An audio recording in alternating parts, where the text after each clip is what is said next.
Hello everyone. Today we will going to discuss about our very first chapter, that is some basic concept of chemistry of +1 chemistry. So in the last lecture as we have discussed about what is chemistry, सबसे पहले हम लोगों ने पढ़ा था कि chemistry क्या होता है। तो केमिस्ट्री की डेफिनेशन भी मैंने आप लोगों को बताई थी और मैंने ये भी डिस्कस करा था कि हम केमिस्ट्री को अलग अलग पर्टिकुलर एरियाज में कैसे यूज करते हैं, कहाँ पे केमिस्ट्री जो है वो इन्वॉल्व होती है। ओके, तो अभी हम बात करेंगे, वहीं से हम शुरू करते हैं बेटा कि केमिस्ट्री क्या है। First of all what is chemistry. So भी केमिस्ट्री मैंने आप लोगों को बताया था कि मोस्ट ऑफ यू थिंक्स जो भी केमिकल्स होते हैं वो केमिस्ट्री होती है। So chemistry, chemicals and all that stuffs are involved, no doubt chemicals होते हैं भी, बहुत सारी चीजें, बहुत केमिकल्स जो हम घरों में यूज करते हैं वो सारी केमिस्ट्री का ही पार्ट है। तो केमिस्ट्री एक ब्रांच है साइंस की जिसमें हम लोग क्या करते हैं, हम लोग कंपोजिशन, स्ट्रक्चर और प्रॉपर्टीज की बात करते हैं मैटर की। मैटर आप लोगों को पता है कोई भी ऐसी चीज जो स्पेस ऑक्यूपाई करती है और जिसकी कुछ ना कुछ वॉल्यूम है उसे हम बोलते हैं मैटर। तो भी केमिस्ट्री क्या है, chemistry it is the branch of science which deals with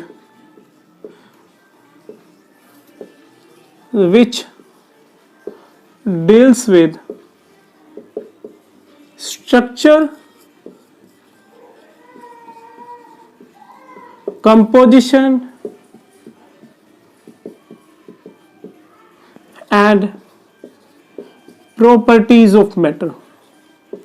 तो भी केमिस्ट्री वो ब्रांच है साइंस की जिसमें हम लोग क्या करते हैं, हम लोग स्ट्रक्चर, कंपोजिशन और प्रॉपर्टीज पढ़ते हैं किसकी, मैटर की। इसके अलावा भी बेटा हम लोग मैटर जो है उसका एक फॉर्म में दूसरी फॉर्म में कन्वर्ट होना, उसमें कौन कौन से लॉज लग रहे हैं, कौन कौन से डिफरेंट चीजें हैं जो हम लोग उसमें यूज कर रहे हैं, वो भी केमिस्ट्री का ही पार्ट है। जैसे एक मैं बहुत ही सिंपल एग्जांपल लेता हूँ, like say if I to talk about water, ठीक है भाई, वाटर का केमिकल फॉर्मूला क्या होता है, उसका स्ट्रक्चर क्या होता है, उसकी कंपोजिशन क्या होती है, उसकी प्रॉपर्टीज क्या होती हैं। वाटर जो है भाई वो H2O होता है, इसके अंदर 2 हाइड्रोजन और 1 ऑक्सीजन होता है। इसकी प्रॉपर्टीज, वाटर कलरलेस है, ऑर्डरलेस है, ये आपके पास कुछ प्रॉपर्टीज है, फिजिकल भी होती हैं, इसकी कुछ केमिकल प्रॉपर्टीज भी होती हैं। और इसका स्ट्रक्चर क्या है जो कि हम बात करेंगे केमिकल बॉन्डिंग वाले चैप्टर में कि वाटर जो है उसका स्ट्रक्चर क्या होता है। ओके, तो ये जो पर्टिकुलर चीजें हैं हम पढ़ते हैं उसको हम बोलते हैं बेटा केमिस्ट्री। सो नाउ केमिस्ट्री के क्या पर्टिकुलर यूजेस हैं। Chemistry is, if I think of it, chemistry is everywhere भी, हर जगह हम कोई भी चीज, if I think of something, you name something, I will say the chemistry is used. ठीक है, हर एक जगह केमिस्ट्री का इस्तेमाल होता है भाई। अगर मैं बात करूं केमिस्ट्री इन मेडिसिन, सबसे पहले बात होती है केमिस्ट्री इन मेडिसिन की। मेडिसिन में केमिस्ट्री कहाँ लगती है भाई, आप लोगों ने देखा होगा जितनी भी फार्मास्यूटिकल मेडिसिन्स होती हैं या फिर ड्रग्स होती हैं वो सारी की सारी केमिकल ड्रग्स होती हैं, सारी के सारी केमिकल कंपाउंड्स होते हैं अभी। अगर मैं सिंपल पैरासिटामोल की बात करूं तो पैरासिटामोल जिससे हमारा फीवर ठीक होता है, that is a antipyretic and analgesic medicine. अगर मैं बात करूं आइबुप्रोफेन की, अगर मैं बात करूं टेक्सोल की, अगर मैं बात करूं एजिडोथाइमिडीन की, अगर मैं बात करूं सिस्प्लेटिन की, तो ये सारी की सारी ड्रग्स जो हैं वो केमिकल कंपाउंड्स होते हैं। तो केमिस्ट्री में हम लोग मतलब लाइक इट्स रिलेटेड टू मोर और लेस जितनी भी मेडिसिन आज तक बनी है वो सारी केमिकल कंपाउंड से ही रिलेटेड है। ओके, अगर मैं बात करूं एग्रीकल्चर फील्ड की, तो एग्रीकल्चर फील्ड में भी हम लोग केमिस्ट्री का बहुत ज्यादा यूज करते हैं। एग्रीकल्चर फील्ड में कैसे यूज करते हैं प्यारे बच्चों, एग्रीकल्चर फील्ड में यूज होता है अभी जो हम बात करते हैं, से फॉर एग्जाम्पल अगर मैं से for example urea, DAP, insecticide, pesticide, अगर मैं किसी भी पर्टिकुलर केमिकल कंपाउंड्स की बात करूं जिसमें हम लोग यूज करते हैं ताकि प्लांट की ग्रोथ बढ़ जाए, या फिर इंसेक्टिसाइड्स की बात हो, पेस्टिसाइड्स की बात हो, उसमें भी केमिस्ट्री बहुत ज्यादा यूज होती है। These all are chemical compounds basically.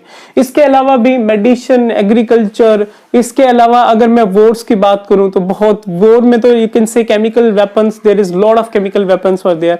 अगर मैं इन्वायरमेंट की बात करूं तो इन्वायरमेंट भी it's all about chemistry. Environment it's all about chemistry. कैसे? इन्वायरमेंट में if I will talk of ozone layer, formula of which is O3. If I'll talk of carbon dioxide gas, which is responsible for a greenhouse effect. If I'll talk of any mixture of gases, air, these all are related to chemistry. So again I am saying, you'll think of something, then I'll tell you that this is related to chemistry. So everything, if I'll say कि जो water है, water cycle जो है, water जो liquid water है उसका vapour में change होना, these all things are related to chemistry. So we will discuss about further. तो हम लोग अभी जो some basic concept of chemistry है उसमें जो हमारा सबसे पहला टॉपिक रहेगा प्यारे बच्चों, वो रहेगा कि मैटर क्या होता है। तो मैटर क्या होता है भाई, हम लोगों को आप लोगों को पता है कि मैटर क्या होता है। What is matter? Matter is something that occupies space and have volume. हमारा जो सबसे पहला टॉपिक है वो है matter and it's classification. Matter और इसकी क्लासिफिकेशन क्या है, हम मैटर को कैसे क्लासिफाई कर सकते हैं। मैटर जो है भाई, जैसा कि मैंने आप लोगों को बताया, matter is something that occupies space and have volume. Matter जो है कोई भी ऐसी चीज है भाई which occupied space and have volume, जो स्थान घेरती है और जिसकी कुछ ना कुछ वॉल्यूम है। ओके, तो ये आपके पास क्या है, ये आपके पास है भाई मैटर। अब अगर मैं बात करूं मैटर की क्लासिफिकेशन की, मैटर को हम लोग दो तरीके से क्लासिफाई करते हैं, फिजिकल क्लासिफिकेशन और केमिकल क्लासिफिकेशन। तो मैं एक फ्लो चार्ट ड्रॉ करता हूं। Matter can be classified in two ways. Matter को हम लोग दो तरीके से क्लासिफाई करते हैं। फर्स्ट है हमारे पास प्यारे बच्चों फिजिकल क्लासिफिकेशन, फिजिकल क्लासिफिकेशन। दूसरा है हमारे पास केमिकल क्लासिफिकेशन। फिजिकली मैटर जो है वही वो तीन टाइप का होता है। फिजिकली मैटर तीन टाइप का कौन कौन सा होता है प्यारे बच्चों? फिजिकली मैटर होता है सॉलिड, लिक्विड एंड गैस। और chemically matter is of two type. Chemically matter दो टाइप का कौन कौन सा होता है अभी? प्योर सब्सटेंस और मिक्सचर। Pure substance and mixture. अब बेटा प्योर सब्सटेंस भी दो टाइप के होते हैं, that is elements and compounds. और हमारे पास मिक्सचर भी दो टाइप के होते हैं। भाई मिक्सचर कौन कौन से टाइप के होते हैं प्यारे बच्चों? गेस करो। Mixture is of again two type. Mixture दो टाइप का होता है। मिक्सचर हमारे पास होते हैं कौन कौन से? होमोजीनियस और हीट्रोजीनियस मिक्सचर। तो ये हमारे पास भाई क्लासिफिकेशन है मैटर की, फिजिकल और केमिकल। तो ये हमारे पास होता है बेटा होमोजीनियस एंड हेटेरोजीनियस मिक्सचर।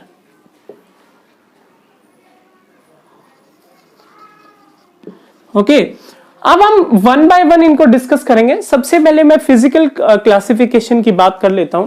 मैं इसको एक बार रब कर देता हूं। हम लोग बात करेंगे फिजिकली जो हमारे पास मैटर है वो तीन टाइप का होता है, सॉलिड, लिक्विड और गैस। सॉलिड की डेफिनेशन भी I think we don't need to repeat it again and again. You people know कि सॉलिड कोई भी ऐसा सब्सटेंस है जिसका डेफिनेट शेप है और डेफिनेट वॉल्यूम है। भाई कोई भी ऐसा सब्सटेंस जिसका शेप डेफिनेट हो और वॉल्यूम भी क्या है? डेफिनेट है। ठीक है, इसके अलावा भी सॉलिड की बहुत सारी प्रॉपर्टीज होती हैं। भाई सॉलिड के अंदर फोर्सेस ऑफ अट्रैक्शन स्ट्रॉन्गेस्ट होते हैं, सॉलिड रिजिड होते हैं, सॉलिड इनकम्प्रेसिबल होते हैं, सॉलिड के बीच में जो स्पेस होता है वो बहुत कम होता है। अगर मैं सॉलिड की बात करूं, सिर्फ सॉलिड क्या होते हैं भाई? सॉलिड रिजिड होते हैं, ओके, सॉलिड इनकम्प्रेसिबल होते हैं, what is the meaning of rigid? Rigid का मतलब है कि अगर हम लोग चाहे भी, अगर प्रेशर भी अप्लाई करें तो सॉलिड जो है वो अपने शेप को नहीं चेंज करते, वो ब्रेक डाउन हो जाते हैं हाई प्रेशर पे। इनकंप्रेसिबल का मतलब है कि सॉलिड के बीच में जो पार्टिकल्स जो है उनके बीच में स्पेस बहुत कम होता है, इसीलिए हम सॉलिड को कंप्रेस नहीं कर सकते, हम उसको दबा नहीं सकते। ठीक है, तो सॉलिड के बीच में जो फोर्सेज ऑफ अट्रैक्शन है वो क्या होते हैं भाई? फोर्सेज ऑफ अट्रैक्शन स्ट्रॉन्गेस्ट होते हैं। Okay, forces of attraction are strongest. ये कुछ प्रॉपर्टीज हैं भाई सॉलिड की। ऐसे ही हमारे पास बात होती है भाई लिक्विड्स की। एक और चीज है कि सॉलिड हमारे पास कभी भी क्या नहीं कर सकते? सॉलिड फ्लो नहीं कर सकते भाई, सॉलिड फ्लो नहीं कर सकते, जबकि लिक्विड और गैसेस जो है वो फ्लो कर सकते हैं। अभी हम बात करेंगे बेटा लिक्विड और गैस क्या होता है। लिक्विड भाई again as a name suggest, और आप लोगों को पता भी है, लिक्विड के अंदर क्या डेफिनेट होता है प्यारे बच्चों? लिक्विड के अंदर शेप डेफिनेट होता है या नहीं होता? नहीं होता। लिक्विड के अंदर हमारे पास इनडेफिनेट शेप होता है भाई। लिक्विड का जो शेप है वो क्या होता है? इनडेफिनेट होता है। और लिक्विड का जो वॉल्यूम है वो क्या होता है भाई? वो हमारे पास होता है डेफिनेट। वॉल्यूम डेफिनेट हो और शेप इनडेफिनेट हो भाई, वॉल्यूम फिक्स्ड हो। इस बात को आप ऐसे समझे, अगर मैं कोई कंटेनर लेता हूं और उसके अंदर 1 लीटर पानी लेता हूं और उसको मैं दूसरे कंटेनर में शिफ्ट कर देता हूं, तो वो पानी तो 1 लीटर ही रहेगा। तो हमारे पास वॉल्यूम तो फिक्स रहती है, शेप फिक्स नहीं रहता। अब ये लिक्विड्स फ्लो कर सकते हैं, इसीलिए लिक्विड्स को हम फ्लूइड बोलते हैं। फोर्सेज ऑफ अट्रैक्शन सॉलिड के कंपैरिजन में कम होते हैं। स्पेस सॉलिड के कंपैरिजन में जो पार्टिकल्स के बीच में स्पेस है वो थोड़ा ज्यादा होता है। ठीक है, तो ये कुछ लिक्विड की प्रॉपर्टीज थी भाई। लिक्विड भी मोर और लेस इनकंप्रेसिबल ही होते हैं, हम उन्हें कंप्रेस नहीं कर सकते क्योंकि कम स्पेस होता है। अब बारी आती है गैस की। गैस के केस में प्यारे बच्चों, गैस के केस में ना तो डेफिनेट शेप होता है ना ही डेफिनेट वॉल्यूम होता है। Neither definite shape nor definite volume. Shape भी डेफिनेट नहीं है भाई और वॉल्यूम भी डेफिनेट नहीं है। Nor definite volume.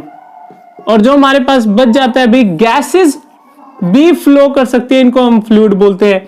गैसेस के ऊपर अगर मैं प्रेशर लगाता हूं ना भाई, गैसेस हाईली कंप्रेसिबल होती हैं, गैसेस कंप्रेस हो जाती हैं। जैसे सीएनजी कंप्रेस्ड नेचुरल गैस, जैसे एलपीजी लिक्विफाइड पेट्रोलियम गैस। और आप लोगों ने पढ़ा भी होगा कि अगर मैं गैसेस के ऊपर प्रेशर लगाऊं तो पार्टिकल्स पास पास आ जाते हैं, जिसकी वजह से जो गैसेस हैं वो लिक्विड में कन्वर्ट हो जाती हैं। और कई केसेस में तो क्या होता है, गैसेस सीधा ही सॉलिड में कन्वर्ट हो जाती है। उस पर्टिकुलर चीज को हम क्या बोलते हैं? सब्लिमेशन बोलते हैं। और इसका एग्जांपल क्या है? अभी गैसेस सॉलिड में कन्वर्ट होती है, सॉलिड कार्बन डाइऑक्साइड गैस। ठीक है, और इसको हम क्या बोलते हैं प्यारे बच्चों? ड्राई आइस बोलते हैं। ओके,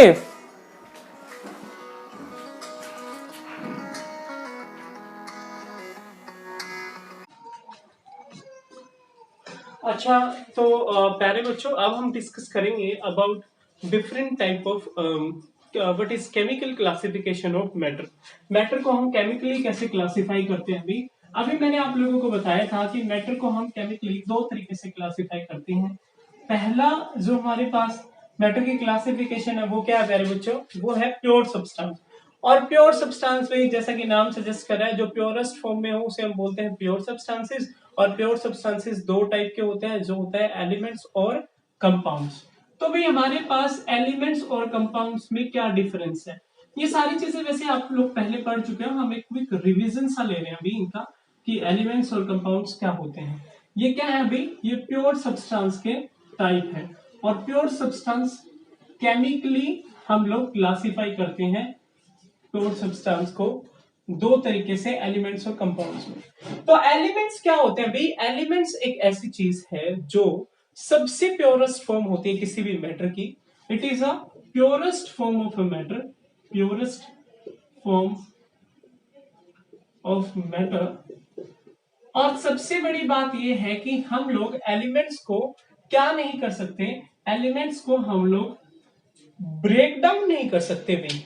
सबसे पहले डेफिनेशन आई तो उसमें उन्होंने बोला कि elements are the purest form of matter which can not be further divided, जिसको हम लोग फर्दर डिवाइड नहीं कर सकते, तो वो हमारे पास क्या कहलाता है पहले बच्चों, वो होता है एलिमेंट्स। अब अगर मैं बात करूं कि एलिमेंट्स भी हमारे पास O2 भी एलिमेंट होता है, H2 भी एलिमेंट होता है, तो हम लोग O2 और H2 को तो हम लोग भी कन्वर्ट कर सकते हैं इनके मॉलिक्यूलर फॉर्म से एटॉमिक फॉर्म में। तो बाद में उन्होंने बोला कि एलिमेंट जो है वो कोई भी ऐसी चीज है जो किस में कन्वर्ट हो जाती है अभी जो क्या होती है, जो सिर्फ एक टाइप ऑफ एटम से मिलकर बनी हो। तो एलिमेंट्स आप कह सकते हैं elements are the purest form of matter which is made up of only one type of atom, जो सिर्फ एक टाइप ऑफ एटम से मिलकर बनी हुई है, उसको हम क्या बोलते हैं अभी, उसको हम लोग बोलते हैं एलिमेंट्स। अब अगर मैं कंपाउंड्स की बात करूं भी, तो कंपाउंड्स क्या होते हैं पहले बच्चों, कंपाउंड्स हमारे पास अगेन ये भी प्योर सब्सटेंसेस होते हैं अभी, लेकिन कंपाउंड्स में और एलिमेंट्स में क्या डिफरेंस है। एलिमेंट्स में एक सिंगल टाइप ऑफ एटम होता है, कंपाउंड्स के अंदर हमारे पास क्या होते हैं अभी, एक से ज्यादा टाइप के एटम होते हैं। कंपाउंड्स में हमारे पास more than one type of atom होते हैं और वो एक दूसरे के साथ एक fix ratio by mass combine करते हैं। So compounds in which more than one element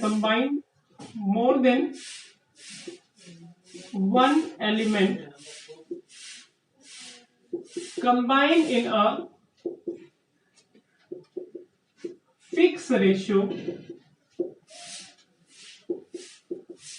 by mass भी अगर फिक्स रेशियो में कंबाइन करते हैं एक से ज्यादा एलिमेंट, तो हमारे पास क्या बनता है, कंपाउंड बनता है। जैसे वाटर है, जैसे कार्बन डाइऑक्साइड है, एक से ज्यादा टाइप के एलिमेंट्स या फिर एटम होने चाहिए।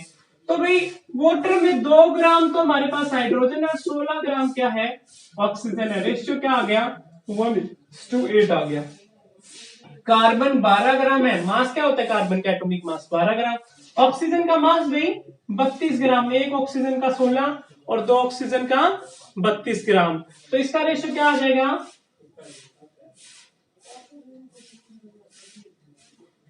3:8। तो ये हमारे पास, अगर मैं कंपाउंड्स की बात करूं तो वो एक फिक्स रेशियो बाय मास में कंबाइन करता है और वो एक से ज्यादा एलिमेंट से मिलके बना होता है। ठीक है भाई, तो ये हमारे पास है। तो अब हम बात करेंगे मिक्सचर की। भाई जैसे कि मैंने आप लोगों को अभी बात की है हम लोगों ने एलिमेंट्स और कंपाउंड्स की, वैसे ही हमारे पास केमिकल क्लासिफिकेशन है मैटर की, उसके बेसिस पे जो हमारे पास मैटर है वो 2 टाइप का होता है। One is homogeneous mixture, another is heterogeneous mixture.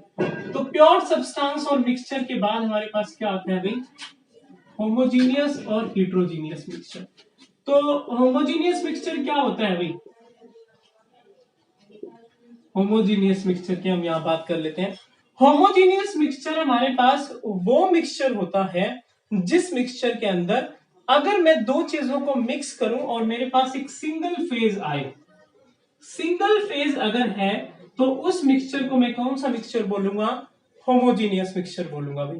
ठीक है, और सिंगल फेज का मतलब है कि कंपोजिशन सेम हो गई, यूनिफॉर्म कंपोजिशन हो, यूनिफॉर्म कंपोजिशन हो, सिंगल फेज हो, तो उसको हम क्या बोलते हैं पहले बच्चों, उसको हम लोग बोलते हैं homogeneous mixture. The mixture in which a single phase is form by mixing 2 component. जैसे मैंने वाटर और साल्ट को मिक्स करा भाई, वाटर और साल्ट को मिक्स करने से मेरे पास एक सिंगल फेज वाला सॉल्यूशन मिक्सचर बन गया और यूनिफॉर्म कंपोजिशन रहती है, मतलब पूरे के पूरे सॉल्यूशन में कंपोजिशन क्या रहती है, सेम रहती है।